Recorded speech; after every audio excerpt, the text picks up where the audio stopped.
here today.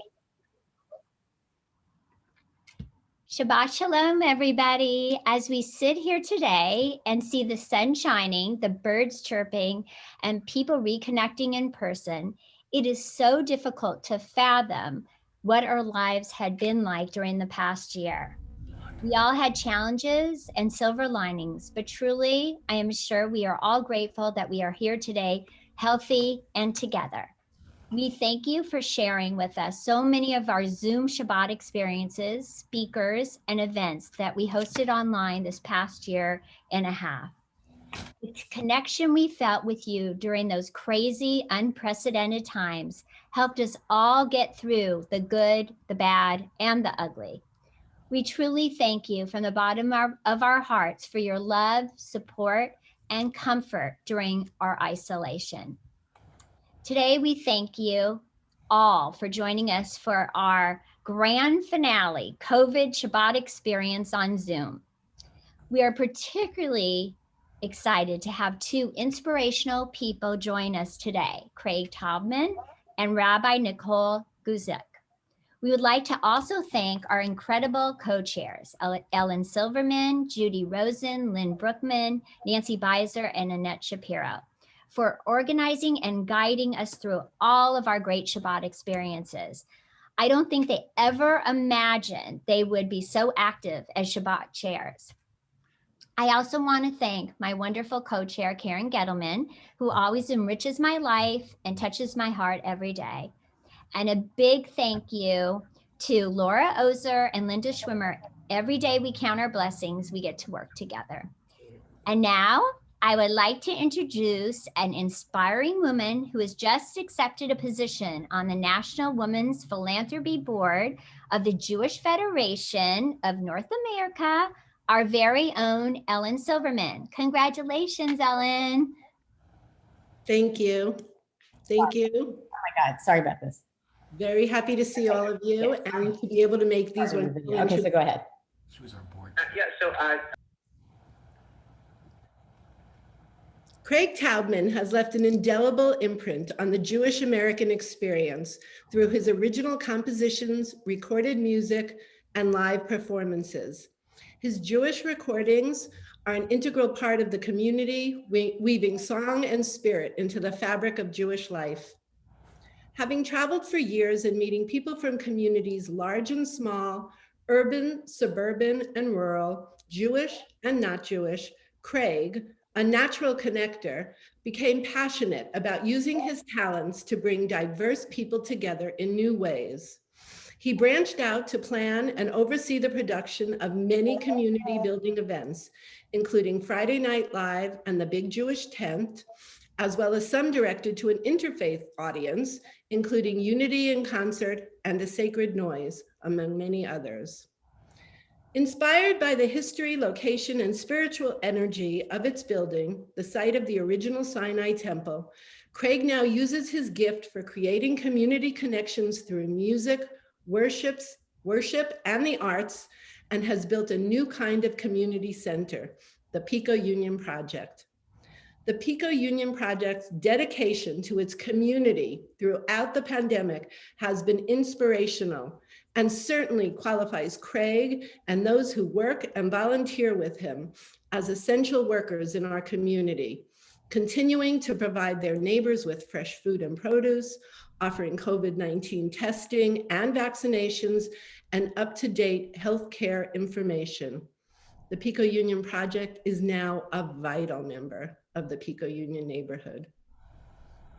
Rabbi Nicole Guzik has served as a rabbi at Sinai Temple for the past 10 years. Her rabbinate focuses on innovative women's programming, young family retention and recruitment, as well as supervising Beit Bracha, Sinai Temple's mainstream religious school for children with special needs. Rabbi Guzik guided Sinai Temple Sisterhood's inaugural March of the Living trip to Poland in 2017, and in 2019 led a joint Sinai Temple Akiba Academy March of the Living journey. She also serves as the director of the Nazarian Youth Program and the Sinai Temple Israel Center, which engages the Sinai Temple and the Los Angeles community in Israel education and advocacy through speakers, classes, trips, and programs. It is our pleasure to have both Craig and Rabbi Guzik, as well as Lawrence Juber, who is joining Craig today with us all. Please join me in welcoming them. So Ellen, Yes. I thank you. And that's like that probably took you like 2 days to write that, right? What's on your heart right now? You knew when you emailed me 3 weeks ago, they're like, come on, am I not going to do it? Of course I'm going to do it. So what is community to you? What am I to you? What are all these women to you? Well, what you are to me is a person who acts on his thoughts, and you say, I see something I don't like and I'm going to make it better. I'm going to do something about it. I'm going to connect with this community. I'm going to buy a building. Louise and I are going to buy a building nowhere near where we live. And I'm going to spend 18 hours a day there for the last, I don't know, 8-10 years and make this place a better place. And you have done that. And you have shown us all how to do that. And the reason I wanted you to be here today was because the women of Sylvia Wise Women's Philanthropy are the same. They see a problem. They act on it. They want to make it better, all within the institution of the federation, of the federation. And if it doesn't exist, the federation is willing to listen to us and to say, okay, show us what you want us to do and we'll do it. So I think that was the reason I wanted you. And yes, I know I thought about it a lot, that you would hate formal words and I should just probably say what's in my heart, but Federation likes us to be a little more formal, and I have a lot more things to say, but I'm going to turn the program over to you and Lawrence now, and Rabbi Guzik, and thank you all for being here. Thank you, Ellen. We love you. The first board chair of the Pico Union Project.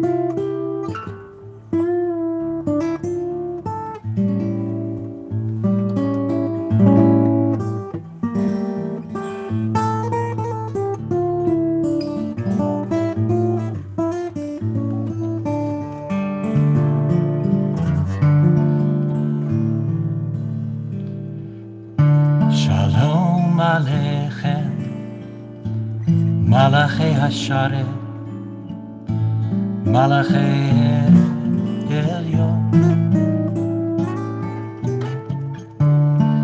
Mi Melech, Malachei Hamlachim, HaKadosh Baruch, Boachem LeShalom, Malachei Hashalom, Malachei Elyon, Mi Melech, Malachei Hamlachim, HaKadosh Baruch Hu.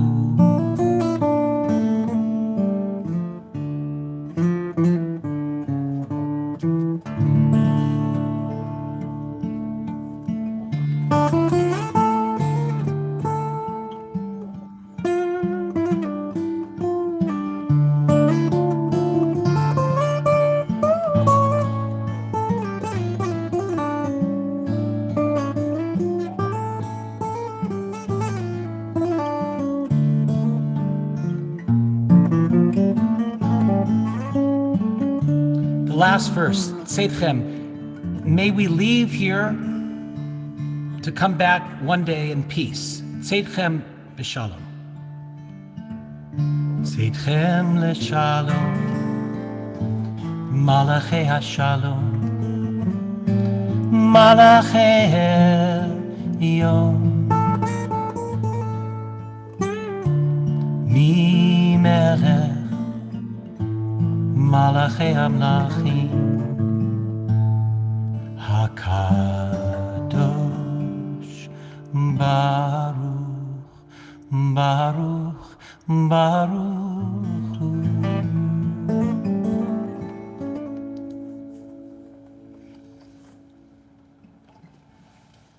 It was so beautiful watching everyone literally sing together the words of Shalom Aleichem. But we have to remember that Shalom Aleichem, it's not just a prayer, but it's an invitation. We're inviting angels to come and go in peace. And they only come for a temporary amount of time, which means angels visit us, but they don't stay.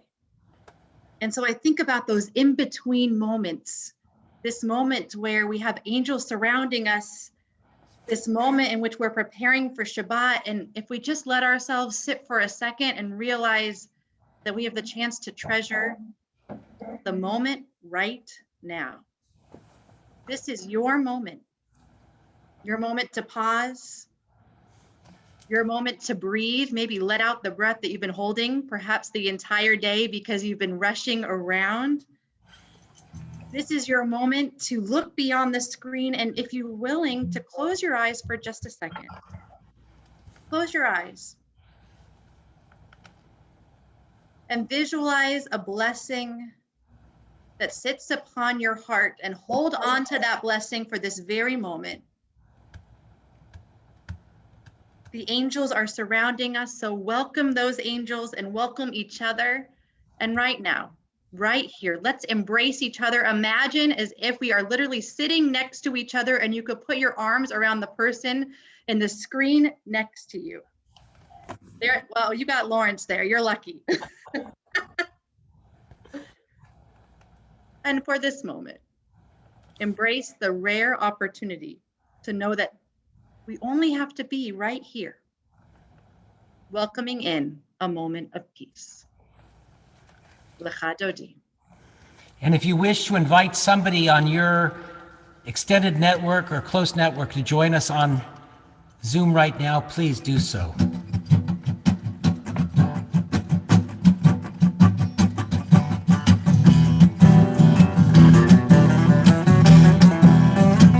Lecha Dodi לקראת קלה בני שבת נקבלה לך דודי לקראת קלה בני שבת נקבלה שמור וזכור בדיבור אחד השמיענו אל המיוחד, אדוני אחד ושמו אחד, לשם ותפארת ולתחילה. לך דודי לקראת קלה בני שבת נקבלה. לך דודי לקראת קלה בני שבת Nekabela. Lawrence, welcome us to guitar.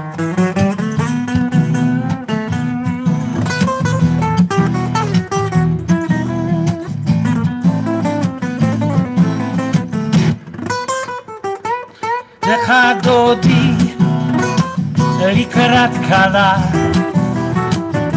בני שבת נקבלה. לך דודי לקראת קלה בני שבת נקבלה. 2 words, שמור וזכור, garden watch. שמור וזכור בדיבור אחד, השמיענו אל המיוחד, אדוני אחד ושמו אחד, לשם ותפארת. And everybody out there, go like this. Come on. Hands in the air. Come on, pumpkin, come find him. Na na. This is for Jay Sanderson. Come in peace, go in peace. Boi v'shalom, ater ba'ala, gam v'simcha u'v'tzola. תוך אמוני עם סגולה, בואי חלה, לך דודי לקראת קלה, פני שבת וקבלה לך דודי.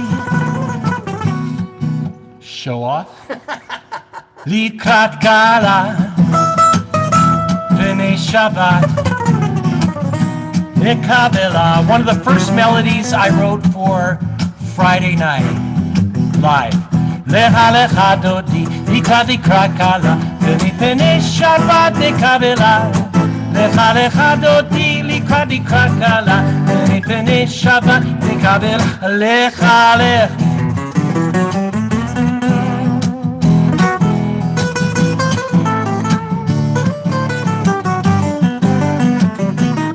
Last time everybody together. Lecha lecha dodi, likad kala, ומפני שבת נקבלה. Lecha lecha dodi, likad kala, ומפני שבת נקבלה.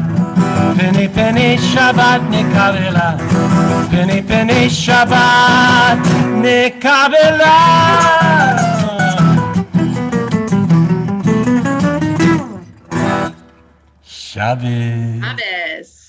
Shabbos.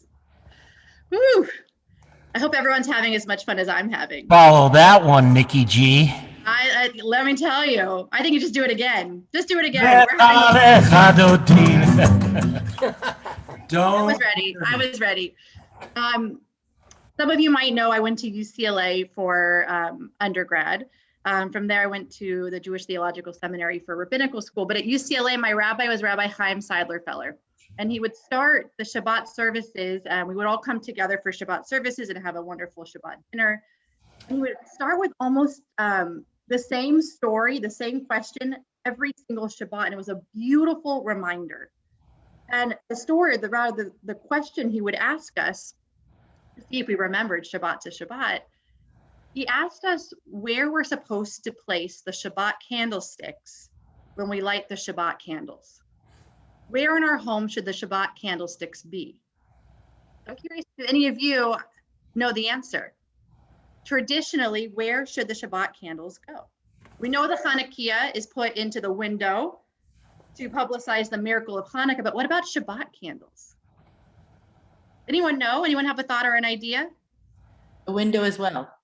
The window. Okay, Karen, so some people say the window. Some people say also the window.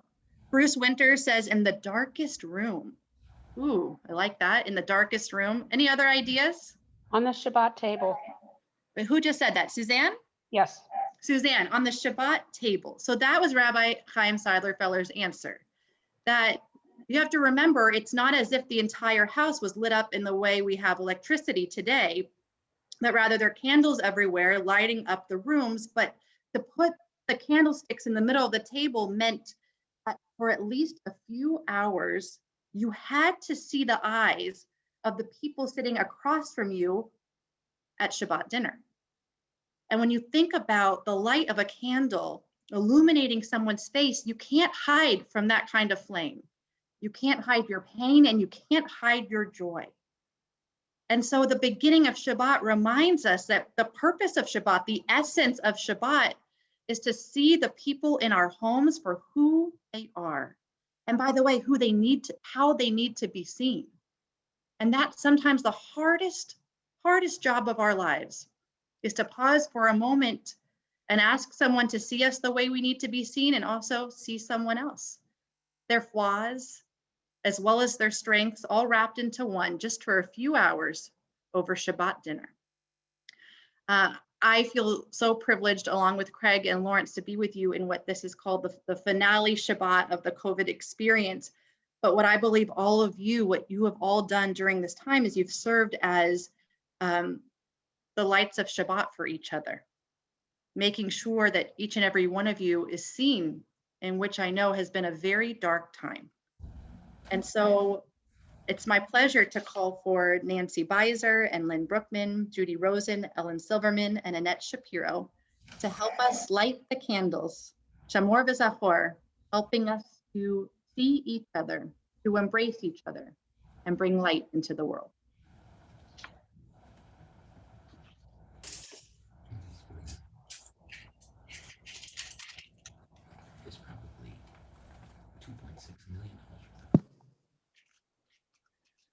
Okay, everybody. Echad, shtayim, shalosh. Eloheinu melech haolam, asher kidshanu v'mitzvotav v'tzivanu, lahad likner shel Shabbat. Shabbat shalom. Shabbos. Amen. Shabbat shalom. Shabbat shalom, everyone. So I see that we're a little late, so I'm going to skip ahead. Instead of doing Vishamru, I would like, and you can do the Kiddush after this. All good, Craig. I would like to just say, to reflect on those words of yours, that we've arrived, we're here, which is pretty remarkable. Many in our community are not. At the Pico Union community, over 1,400 deaths out of a community of 230,000 people, 59,000 infections. That which we assumed was, well, it's just a little virus. We can be healed. Look at my hair, by the way. Look at it, like I'm on fire here. Something with those Shabbat candles. I don't know what it is. It's life is a miracle, and here's a miracle. I just got a text, Rabbi Guzik, from, if you remember last Shabbat service 2 weeks ago we did, and I focused on Valerie Stern, the piano player. And we were talking about Israel, if you recall.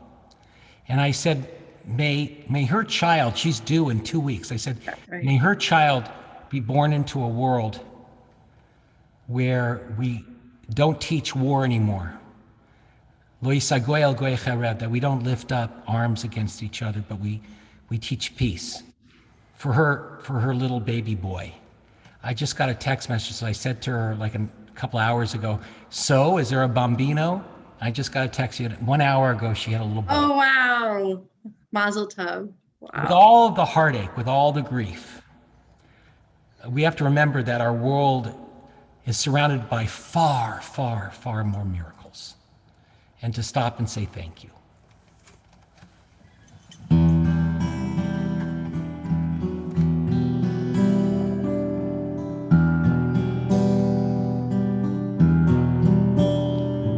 Baruch atah Adonai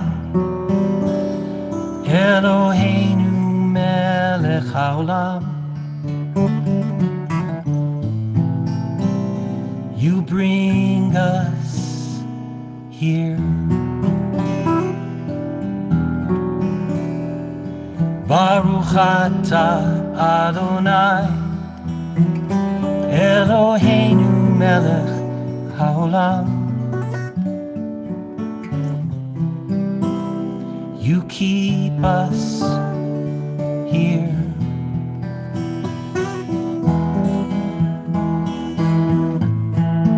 Shehechianu v'kiyemanu v'higianu lazman hazeh.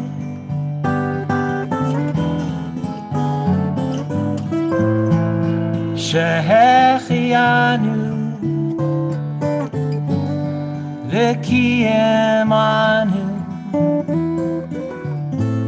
We're blessed to be here today.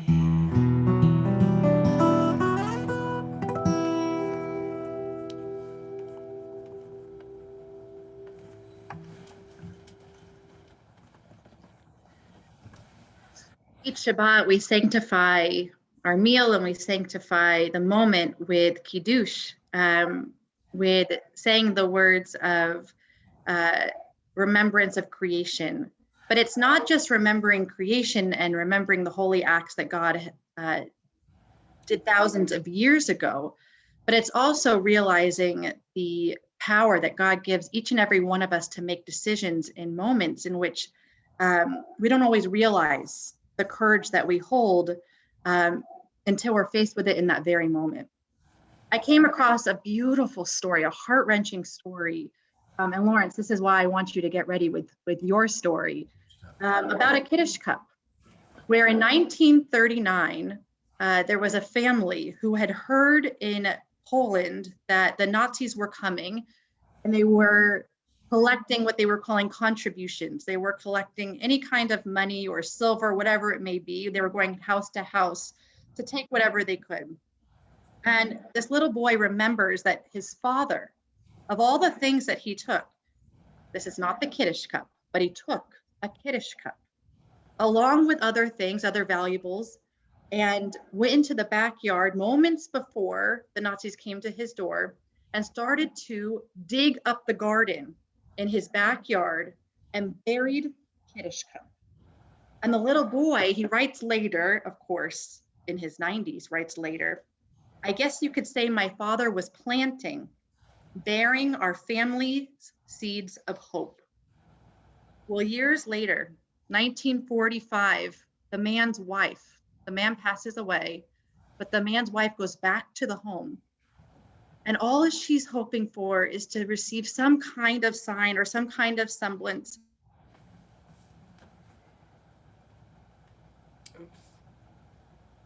Oh, Nicole, She got muted. Can you hear me? now we can. Okay.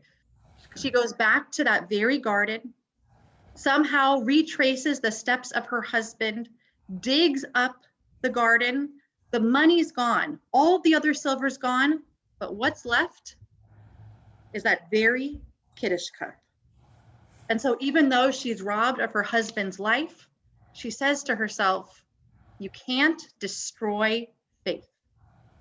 You can't destroy faith. And the same man, he writes, I'm a grandfather now.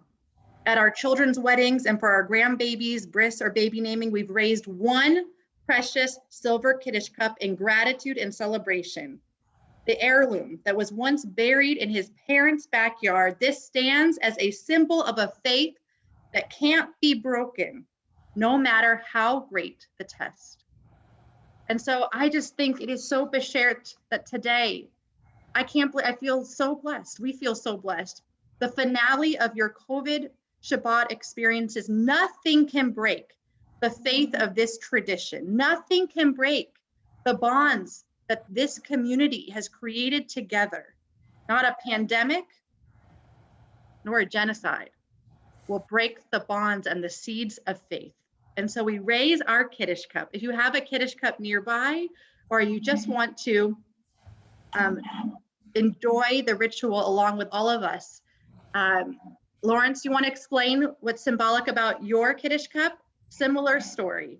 Well, this was given to my father by my great aunt Annie in November of 1940. My father was bar mitzvahed in London in November 1940, and if you know your history, you know what was going on in London then. So it's always remarkable to me that this is in memorial of my father's grandparents and my great-grandparents, who we can trace it back to about 1830 in Poland and no earlier, but she came over when she was already an adult, came over from Poland with her sister, and then my grandfather was born in London. But this kind of is one of the few examples I have of our family tradition on my dad's side. And so if you'll all join with me, knowing the two stories of these Kiddush cups, and I'm sure hundreds of stories that we could share today, stories that help to deepen our faith and bolster our spirits, and certainly widen our hearts. Baruch atah Adonai Eloheinu melech haolam, borei peri hagashem. L'chaim. L'chaim. Yeah. I think we have Lori Tessel. Is she going to say something wise? I mean, she always does, right? The Tesselrama. Thank you, Craig. I'm so excited to be here. What a beautiful, beautiful moment we're sharing. I look around these Zoom pages, and as always, I'm so proud that our Sylvia Weiss Women's Philanthropy made community a priority when we all needed it most. You are all wrapped in the beauty of women's philanthropy, and that is why I am inspired by you. So, as this is our last Zoom Shabbat, which all have been extraordinary and all have been unique and all have offered us ways in which we can renew and replenish our energy to put forth into the community. This is our last Zoom Shabbat, and I offer this prayer of gratitude. May we all re-enter the world with joy. May we be safe and healthy. Together, may we continue to ensure the Jewish future, engage with the community, and care for all Jews in need. May we stand together strong against hate. May we celebrate as we send our kids off to camp this summer. May we celebrate and serve those in our new bar center in Venice. May we continue to feed those who are in need of food, of spiritual nourishment, and all who just simply need us to lift them up. May love and warmth continue to raise our community. Because of all of you, Shabbat joy will ripple through the internet to your homes, to your families, and to your friends. This moment is so special. I am grateful. Shabbat Shalom, and have a beautiful weekend. May we all say together, Ah,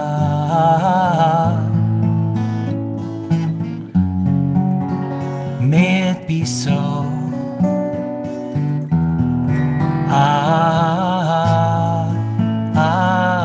Amen.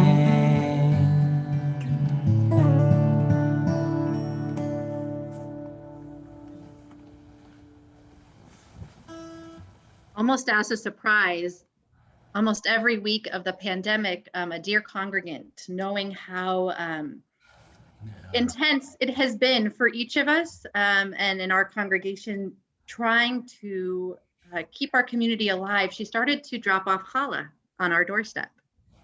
So every single week for the past, what has it been, 16 months or so, has dropped off challah, no questions, just making sure that our family is fed and our souls are nourished.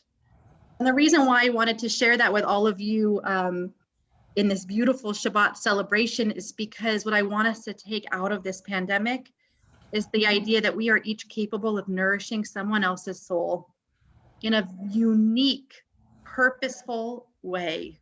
Don't ever underestimate the power that you have to lift someone else's soul. It's just a little challah. But the fact is that throughout the week, we know someone cared enough about us to bring us something that would sweeten our plates and certainly sweeten our lives. And so may we each learn the ways and honor the ways that we nourish others.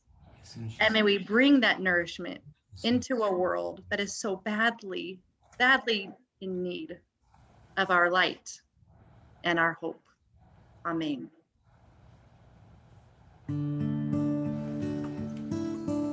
Are you gonna do the blessing, Rabbi? Yeah, why not? Come on, it's fresh challah. Okay, please join me. Please join me in the eating of my challah. I know you'll enjoy yours a little bit later. Maybe you have it there with you. Baruch atah Adonai Eloheinu melech haolam hamotzi lechem min haaretz. I'm sharing with all of you.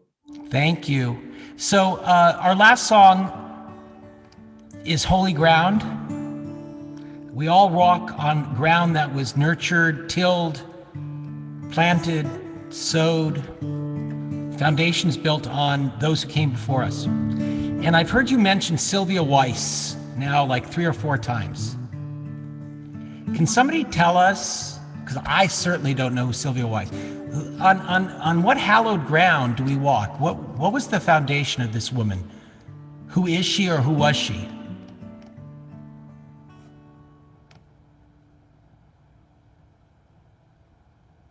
Sylvia Weiss was an extraordinary leader in the Jewish community. She was a women's philanthropy chair. She laid the groundwork for a lot of the work that we're doing today. A little more, if you can. She was a Hillcrest member. She was a leader in the community. She worked for many, she volunteered for many organizations, helping to, we're benefiting from so many of the organizations that she was involved in throughout her years. Oh, Carol, go ahead. And she lived to be over 100. She was incredible. She was most. Carol, whoa. Carol, look at you. I didn't know, like your hair. Look at you, Carol. It's like, who's that gorgeous woman? Oh my God. Look at you. Okay, back to Sylvia. Sorry, I was just like back. And Sylvia was always gorgeous and turned out you presented so beautifully. And her family, in dedication to and honor of her, made it possible for women's philanthropy to be named after her. One person, right? And you knew her, Carol. Right. So imagine, if you will, I'm going to keep it's like a 7-minute song that we're going to keep to like 8 minutes. No, joking. I'll keep it to 5 at most. Imagine for a minute, and you really don't have to imagine because you are these women. You have the ability that in 20 years, somebody's going to say, Lori, Nancy, Laura, Ellen, Nicole, these were just great women, and we would not be here without them. We have to remember our past. We have to live for today. We have to trust in our future. And I thank you, Nicole, I thank you for always being there for me, with me, by me. Lawrence and Ellen and Lori and the Federation. Carol, I think I've known you the longest of everybody on this thing. Thank you. Shabbat Shalom.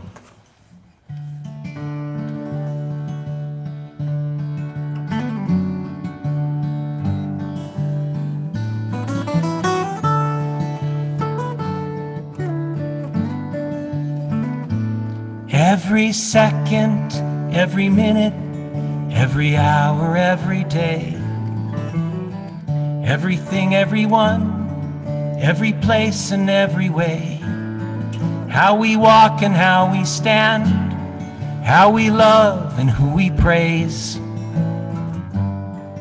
Our lives are holy ground. Every he, every she, every what, every who.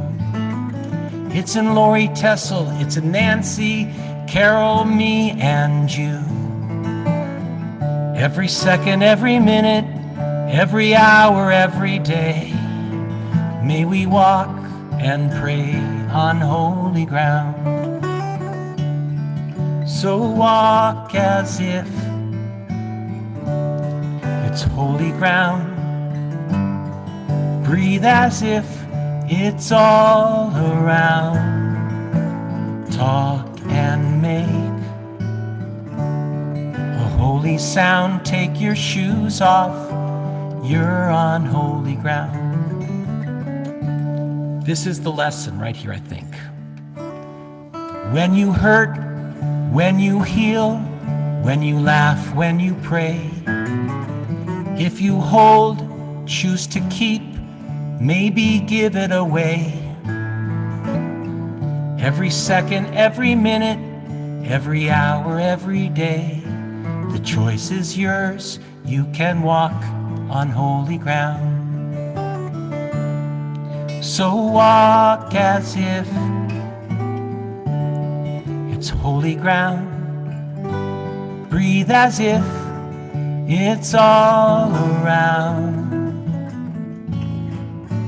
Talk and make a holy sound. Take your shoes off, you're on holy ground.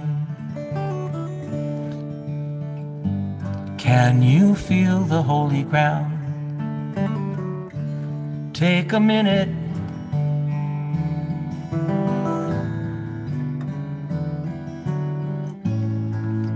You are holy ground.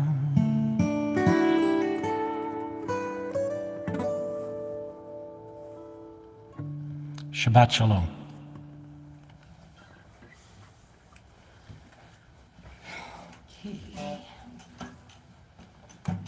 Craig, Lawrence, Rabbi Guzik, thank you for setting the stage so beautifully for us to open our hearts and to usher in Shabbat. You led us into a place filled with spirituality, inspiration, and togetherness that bonds us during these hours. Rabbi Guzik, thank you for leading us in prayer, for sharing your stories and your wisdom with us.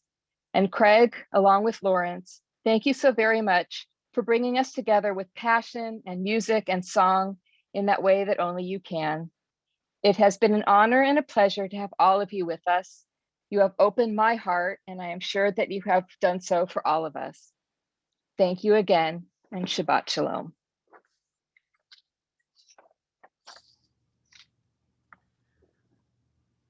I truly feel like I am on holy ground. This was such a moving and meaningful way to bring in the light and the warmth of Shabbat. Our community is so deeply blessed to have such extraordinary Jewish leaders to learn from and to be inspired by. And also thank you to Lori Tessel for the blessing you shared with us as we approach the upcoming re-entry to normalcy on Tuesday, coming up soon. Shlomo Karlebach has said, on Shabbat, something happens in the world becomes infinite again. That message could not be more fitting on this Shabbat.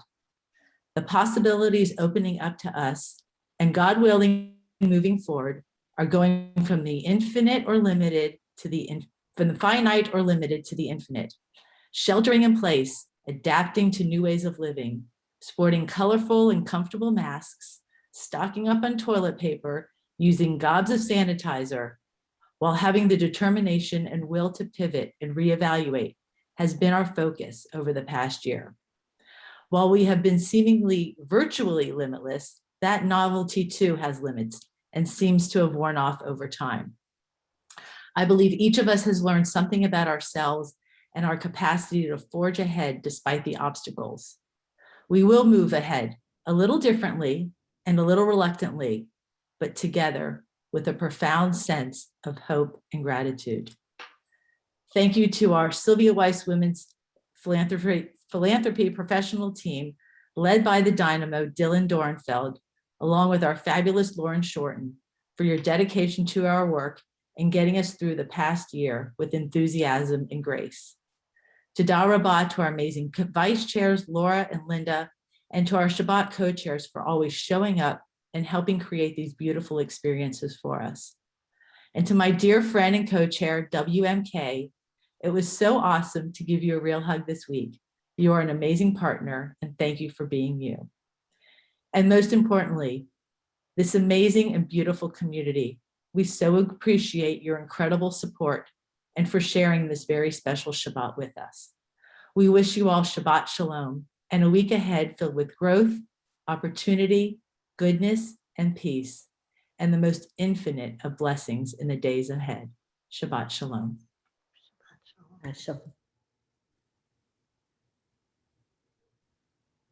Thank you for joining Shabbat us. Shalom. Shabbat Shalom. Shabbat